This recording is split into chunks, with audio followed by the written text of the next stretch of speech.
Gracias a cada uno de ustedes por conectarse el día de hoy, considerando el contexto del feriado. Estaba revisando en la plataforma las respuestas de la tarea uno, que es diseños experimentales. Estoy viendo de que no hay respuestas cargadas y pues eso sí me preocupa porque necesito ir haciendo las retroalimentaciones. Si bien tenemos hasta el día domingo para poder ir cargando, pues en realidad necesito, como les digo, verificar cómo está su nivel de aprendizaje de esta plataforma estadística antes de ir reforzando o ir incrementando la complejidad de la misma. Entonces, vamos a hacer lo siguiente el día de hoy. Por favor, voy a avanzar la primera parte de factores de diseños factoriales 2x2 y avanzando hasta ese punto, que es la parte, digamos, teórica, voy a pedirles, por favor, de que nos vayamos reuniendo en parejas con mi persona para poder ir revisando qué es lo que ustedes o hasta dónde han logrado avanzar en la parte de la tarea, por favor. Me gustaría que el día de hoy zanjemos cualquier duda que tengamos al respecto para que ustedes obviamente puedan operar en lo que es el estudio de una manera cómoda, ¿no? Entonces, considerando eso, voy a proceder a compartir la pantalla. Levante la mano, por favor, aquellos que alguna vez han trabajado con diseño factorial 2x2.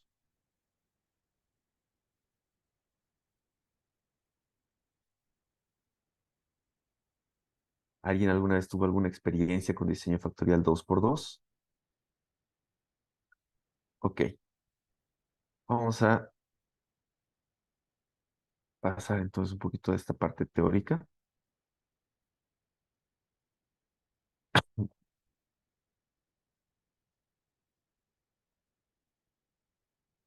Ok, vamos a dar un par de minutitos más para que se termine de conectar y arrancamos, por favor.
Ok, arrancamos entonces el día de hoy con el tema de diseño factorial 2x2.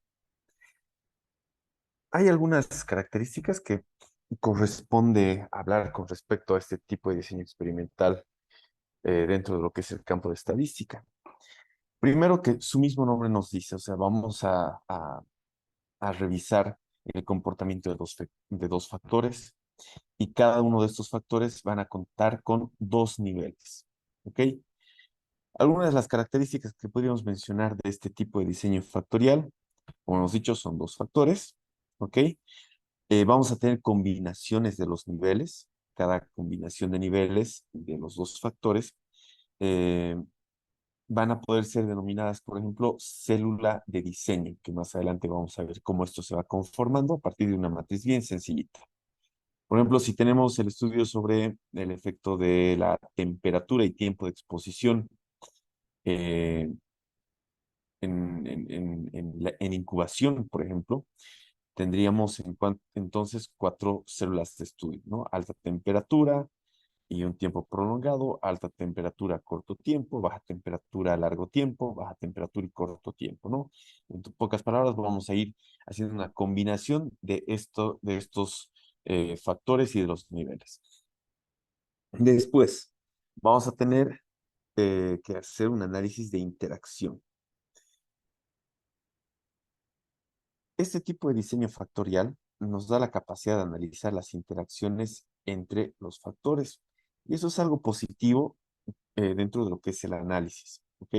Las interacciones van a ocurrir entonces cuando hay un efecto de un factor y que este efecto es sobre una variable dependiente que obviamente puede tener, por ejemplo, otra dependencia del otro factor, ¿no? Entonces, en realidad vamos a ver una correlacionalidad entre los diferentes factores y sus variables.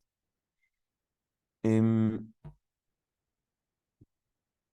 otra de las características que también podríamos mencionar estaría nuestra capacidad de análisis de efectos principales. ¿A qué me refiero? Muy aparte de todas las interacciones, también podemos enfocarnos en un análisis de los efectos principales de cada factor. ¿Y esto en qué nos sirve? Nos sirve en poder entender el impacto individual de cada factor con la variable dependiente. Otra característica, tal vez que también cabe resaltar, está la eficiencia. Los diseños factoriales nos permiten obtener información pues en un solo experimento en comparación, digamos, con otros tipos de diseños donde necesitas hacer experimentos separados, ¿no? Vamos a ver cómo se consigue desde el principio, desde una sola población hasta tener los diferentes grupos de análisis que podríamos estar utilizando. Bueno, para hacerlo un poquito más entendible, vamos a hacer este ejemplo a modo de entender cómo funciona esta parte del diseño de esta metodología del diseño factorial 2x2 de este análisis, ¿ya? Por ejemplo, podríamos estar en un caso donde queremos evaluar dos planes de nutrición, ¿ok? En cada plan podríamos tener el aditivo A, perdón, en cada plan vamos a tener diferentes aditivos. En el primero tenemos el aditivo A y en el segundo tenemos el aditivo B. Nuestro interés es entender de cuál es el impacto del aditivo A y el aditivo B en la ganancia de peso de nuestras gallinas. ¿Ok? Entonces, nosotros vamos a diseñar esto entendiendo de que podemos medir el efecto, sea del aditivo A, del aditivo B, o incluso de la combinación de ambos, tanto del aditivo A como del aditivo B, en la misma población de gallinas, ¿ok? Esto, obviamente, si nosotros nos ponemos a analizar a priori cuál será mejor, el aditivo A, el aditivo B, a partir de las fichas técnicas, o ver, digamos, una combinación a partir de las fichas técnicas, difícilmente vamos a poder tomar una decisión. ¿Ok? Solamente con fichas técnicas sabemos que es bastante complejo. Necesitamos llevar a la experimentación. ¿Ok? Y esto, por ejemplo, se pueden hacer con muestras representativas cuando estamos tratando de cambiar de proveedor, por ejemplo. ¿no? Muestras que nos permita entender cuál es el comportamiento de estos nuevos productos que nos quieren ofrecer y ver si es que nos conviene o no nos conviene. Esto yendo un poquito más allá de lo que sería una simple revisión de fichas técnicas. Y como digo, el principal objetivo acá es la toma de decisiones. Dentro de un marco académico, como el que ustedes van a desarrollar en su tesis, esta parte de decisiones puede ser muy bien llevada a través de esta metodología porque vamos a tener una herramienta metodológica que va a entregarnos resultados cuantitativos que nos permita entender cuál de los posibles factores a nosotros nos conviene dentro de este contexto de análisis. ¿Ok?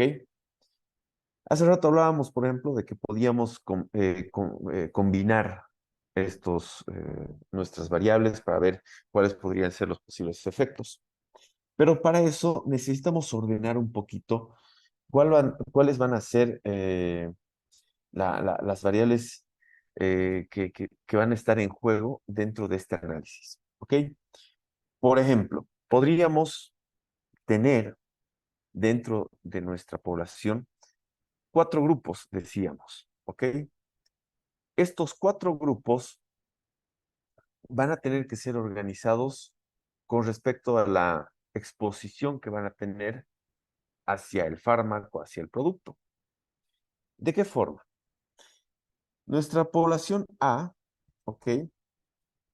Y nuestro aditivo A y nuestro aditivo B nos va a permitir a nosotros eh, generar un diseño para ver si es que nuestra población con la presencia del A o con la presencia del B y con la presencia del A y el B, pues tienen algún efecto muy específico. Ojo, vamos a necesitar entonces una parte de la población que no sea expuesta a nuestro agente A, otra parte que sí tenga exposición a nuestro aditivo A, y por otro lado, también necesitamos tener una población que no sea expuesta a nuestro aditivo B y otra que sí sea expuesta a nuestro aditivo B. Como ven, vamos a tener poblaciones que tengan exposición y que no tengan exposición y las combinaciones de estas.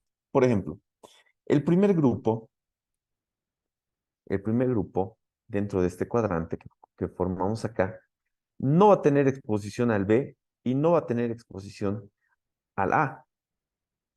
A ver, ingeniero, ¿de qué está hablando usted? ¿Cómo que no va a estar expuesto a ninguno de los dos? Sí, efectivamente no va a estar expuesto a ninguno de los dos. Y este primer grupo, que no va a estar con ninguno de los dos componentes en presencia de su alimento, pues va a ser nuestro grupo de control. ¿Ok? Hacer nuestro grupo de control, vamos a poder contrastar los resultados del grupo 2, 3 y 4 con respecto a este grupo 1. En cambio, el grupo 2 sí va a estar expuesto o sí va a consumir en su alimento balanceado el componente B, pero no así el componente A. Entonces, este grupo 2 va a ser 100% purista y va a estar consumiendo solamente el aditivo B. Por otro lado, el grupo 3 no va a tener el aditivo B en su dieta, pero sí el aditivo A. Entonces, ellos van a estar 100% con el aditivo A en su dieta. Por otra parte, tenemos el grupo 4. El grupo 4 sí va a tener el aditivo B y sí va a tener el aditivo A. Entonces, su combinación va a estar dada con ambos aditivos en su dieta. Noten que al hacer nuestro diseño, estamos segmentando de forma clara que vamos a tener una parte de nuestra población que sea nuestro grupo de control, o sea, que no tenga ningún tipo de exposición, y vamos a tener grupos que tengan exposición a cada uno de los agentes y en su combinación también. ¿Ok? Bueno, entonces, una de las características que tenemos que considerar es sí o sí que tenemos que tener estos 4 grupos. ¿Ok? Al tener 2 niveles y 2 factores, ese 2 por 2 nos da 4 grupos que van a tener que existir para poder realizar nuestro análisis. Algunas recomendaciones que enseguida vamos a ver dentro de lo que es el procedimiento, necesitamos realizar una asignación aleatoria en estos grupos de nuestros individuos. ¿Ok? Algo que se recomienda es que antes hagamos las pruebas para entender el punto de partida y después de toda la experimentación tener la post-prueba, que serían los resultados posteriores, ¿no? Eso obviamente se sobreentiende, pero siempre es bueno pues tener de forma clara esta asignación. Entonces decíamos, si me ayudan por favor nuevamente, el grupo 2, ¿a qué tipo de aditivo estaría expuesto, por favor? A B. Al B, el grupo 3, A ambos. el grupo Al 3 A. Al solamente A. al A, perfecto, y el grupo 4,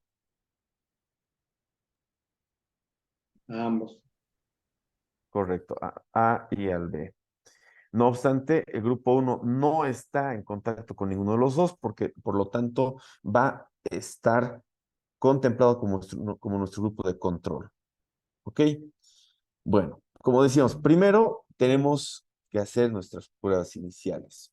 ¿Cuál es el objetivo del estudio? Bueno, mi objetivo del estudio puede ser, por ejemplo, ganancia de peso. Ok, entonces nuestra prueba inicial va a ir justamente relacionada al peso inicial, para después contrastar cuánto habrá incrementado al final del periodo en los diferentes grupos. No sé, mi prueba, mi objetivo tal vez no sea el tema de engorde, tal vez sea el tema de la efectividad con respecto a algún tipo de enfermedad. Vamos a probar vacunas. Bueno, entonces nuestra prueba inicial puede partir de el estado de salud en el cual se encuentran nuestros animales y una prueba final puede ser, por ejemplo, cuántos han podido adquirir o no adquirir la enfermedad. O, por ejemplo, si estamos, no sé, probando algún fármaco que tiene un efecto antipirétrico, por ejemplo, pues haremos nuestra prueba inicial en el punto 1 cuando está con la temperatura alta y finalmente en cuánto tiempo y cuánto ha logrado disminuir la temperatura. Pero bueno, podemos tener una infinidad de posibilidades. Si esto si lo llevamos al área académica, por ejemplo, podemos probar el pasar clases virtuales versus pasar clases presenciales, ¿no? Noten que tiene una aplicación bastante amplia. Una vez que nosotros identificamos cuál es la variable y el valor de la variable inicial de cada uno de los individuos, vamos a tener que empezar a asignar de forma aleatoria a nuestros individuos a los diferentes grupos que nosotros ya los habíamos mencionado, que teníamos el grupo de control y demás, ¿no? Esto lo podemos hacer con tablas militares o lo podemos hacer utilizando un Excel, ¿no? Enumeramos a los diferentes individuos y solicitamos a Excel que nos genere números aleatorios de forma equitativa para ir asignando a los individuos en los diferentes grupos. Ok, no nos olvidemos que cada uno de los grupos va a tener un objetivo específico, ¿no? El de control y el seguimiento con cada uno de los componentes que nosotros pretendemos utilizar. Ahora, una vez que yo genero la interacción con estos componentes, con estos aditivos, en el caso de este ejemplo, yo voy a necesitar revisar los resultados. Y lo voy a hacer con el mismo instrumento con el cual hice mi prueba inicial. ¿Ok? Es muy importante que esta prueba se replique con la misma metodología para que sea validada. Entonces, cuando ustedes, por ejemplo, vayan a diseñar o vayan a hacer sus pruebas iniciales, lo que les recomiendo es que ustedes generen un procedimiento para una medición, ¿ok? Si es que, por ejemplo, vamos a hacer una medición utilizando reacciones químicas, pues vamos a tener que basar nuestra metodología en un protocolo, pues ese protocolo tiene que estar validado. ¿no? ¿A qué me refiero? Que tiene que cumplir algún estándar de medición de alguno de los parámetros. Eh, y esto es importante que se replique, nuevamente lo repito, en la prueba final, o sea, después de que terminó, para que yo pueda tener resultados confiables. O sea, estamos replicando una medición, por lo tanto, no debería haber una equivocación y los errores deberían ser los menores posibles. En la lógica, ¿qué es lo que pasa? Nosotros vamos a tener estos grupos que hemos mencionado y cada grupo nos va a ir dando resultados. Ya, si estamos hablando que en estos grupos nosotros estamos revisando, por ejemplo, la ganancia de peso, pues vamos a tener una variabilidad de peso que se ha generado en los diferentes grupos. Y lo que vamos a tener que hacer es comparar. ¿Ok? Vamos a tener que ver qué grupo, por ejemplo, tiene mayor ganancia de peso, en el caso práctico que estamos, en el caso hipotético que estamos colocando ahorita de ejemplo. ¿Ok? Podemos estar viendo justamente esta ganancia de peso. Ver cuál de estos grupos es el que tiene realmente una ganancia de peso real, ¿no? O sea, por ejemplo, puede ser que el grupo de control y el grupo A, por ejemplo, tengan la misma variación en peso, pero no así el grupo 2 y el grupo 4, ¿no? Incluso puede ser que el grupo uno y el grupo 3 sí tienen un incremento de peso, pero no así el grupo 2 o el grupo 4, más bien bajó completamente. Entonces, esto a nosotros nos ayuda para poder ir identificando cuál es el comportamiento de estos diferentes factores que nosotros hemos estado comparando. Y a lo que me refiero es lo siguiente. ¿Qué podemos esperar? Lo que vamos a ir revisando es lo siguiente. Primero, verificar si el grupo de control, por ejemplo, tiene resultados pues más desfavorables con respecto al grupo 2, 3 y 4, ¿no? ¿Qué es lo que se esperaría en realidad? En realidad nosotros esperaríamos que si es que hay un verdadero efecto de nuestros aditivos, pues el grupo 2, 3 y 4 muestren una mejoría con respecto al grupo de control. ¿Ok? En ese caso estamos diciendo que evidentemente nuestros componentes están sirviendo, están funcionando. Después, podemos hacer una comparación entre el grupo 3 y el grupo 4. ¿Ok? Perdón, el grupo 3 y el grupo 2, ¿no? ¿Cuál de los dos tiene mejores resultados si es que los comparamos, grupo 3 o el grupo 2? ¿El que tiene solamente el componente A o el que tiene solamente el componente B? ¿Cuál de los dos es el que tendría mejor comportamiento? Finalmente, verificar cuál será quién tendrá mejores resultados. ¿La combinación del agente A y el agente B o el grupo 3 y el grupo 2? ¿No? Entonces, se esperaría obviamente que el grupo 4 tuviera pues mejores resultados que el grupo 3 y el grupo 2, porque están trabajando de forma unísona y obviamente si comparamos únicamente el grupo 3 y únicamente el grupo 2, pues estaríamos posiblemente con resultados eh, no tan buenos, ¿no? Entonces, de esta forma es en la cual yo voy a ir diseñando y voy a ir implementando esto que se llama nuestro diseño factorial 2x2. Ahora, ¿cuáles son los pros del diseño factorial 2x2? Primero, podemos obtener mayor información en un solo experimento. Como decíamos hace rato, nos permite estudiar simultáneamente los efectos de estos dos factores en una variable dependiente en un solo experimento. En este caso, por ejemplo, estamos viendo el tema del peso. Esto nos ahorra tiempo y recursos. Y ahí es donde nosotros tal vez estamos más limitados cuando vamos a hacer nuestra tesis, ¿no? Entonces, eso es un punto muy positivo de esta metodología. Segundo, la identificación de interacciones. Como hemos visto, ¿dónde estaba? Aquí. Como hemos visto, este diseño es muy útil para detectar interacciones entre los factores. Podemos descubrir, por ejemplo, si el efecto del factor A depende del nivel del otro factor. Y esto obviamente a nosotros nos proporciona información eh, para identificar relaciones complejas entre los datos. ¿Ok? Después, como decíamos hace un rato, la eficiencia de asignación de los tratamientos. Y es que al permitir la combinación de estos diferentes niveles de factores en diferentes condiciones experimentales, este tipo de diseño factorial 2 por 2 nos maximiza la eficiencia en la asignación de los tratamientos en las unidades experimentales.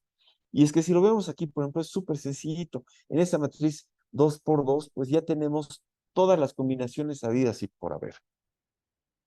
¿Ok? Después, los resultados del diseño factorial pueden ser o podrían ser utilizados de una forma mucho más generalizable ya en una aplicación real. Porque ya de hecho reflejan la influencia de múltiples factores al mismo tiempo, ¿no?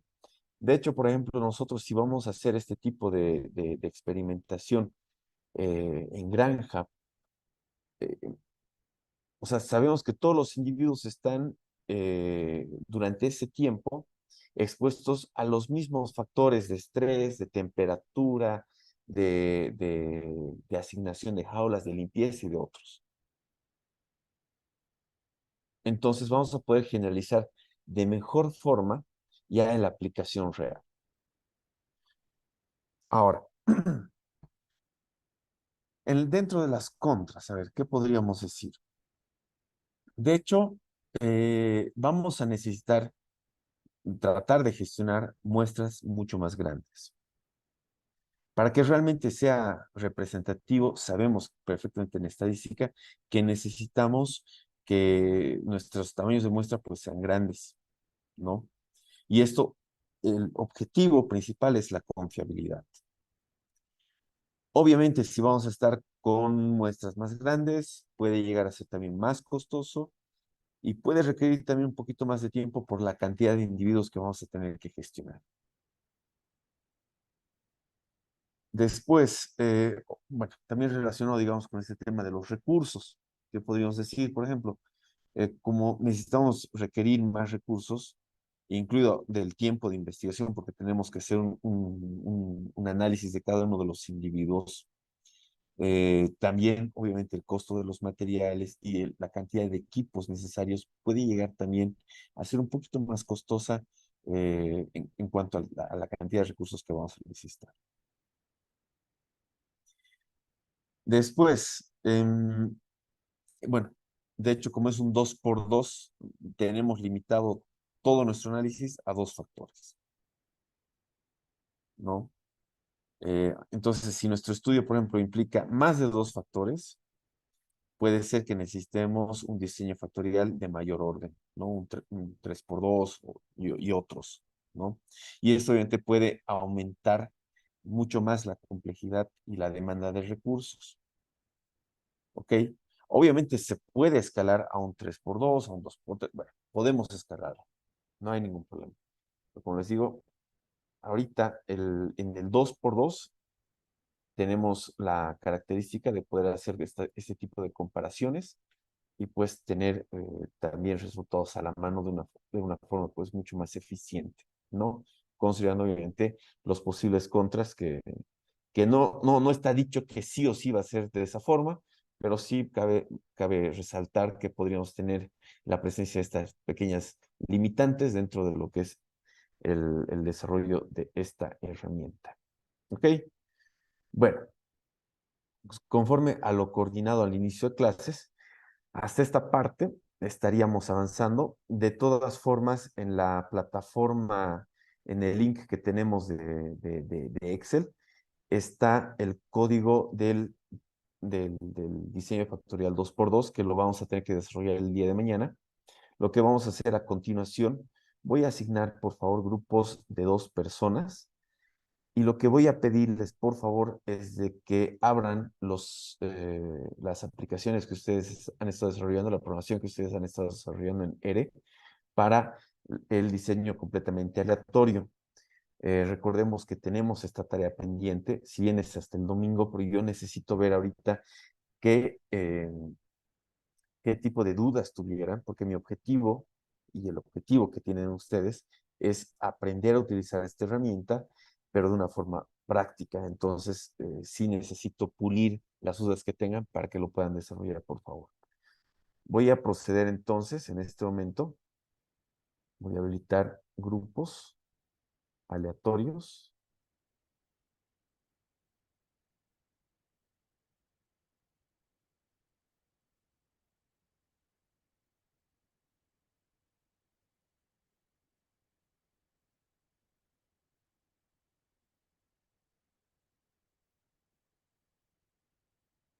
Ok. Pueden pasar a las aulas, por favor. Perdón, a las salas de reunión. Necesito que ambos abran y vayan, voy a ir pidiendo que uno por uno vaya abriendo y ver qué tipo de dudas tenemos de por medio, ¿ok? Entonces pasen, por favor.